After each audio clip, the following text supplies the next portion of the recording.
Kamusta mga balibulista? Wagi ang Marikina Show Lady Masters sa semifinals Game 1 kontra sa Negros Blowhawks 25-19, 27-25, 15-25, 27-25. Tinanghal na Queen of the Match si Shannon Palek sa kanyang 16 points mula sa 16 attacks. Pinataob naman ng Rizal Centro Mall ang Bacoor City Strikers 26-28, 16-25, 25-22, 25-21, 15-11. Queen of the Match si Venus Poson matapos magtala ng 4 points, may kasamang 21 excellent sets.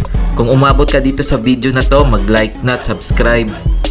May tagi-isang panalo ng Marikina Show Lady Masters at Rizal Centro Mall para sa Best of 3 Series Semifinals.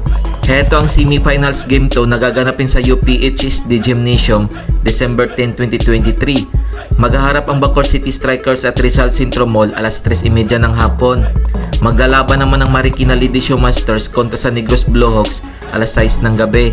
Kung nagustuhan mo ang video na to, mag-like na at subscribe.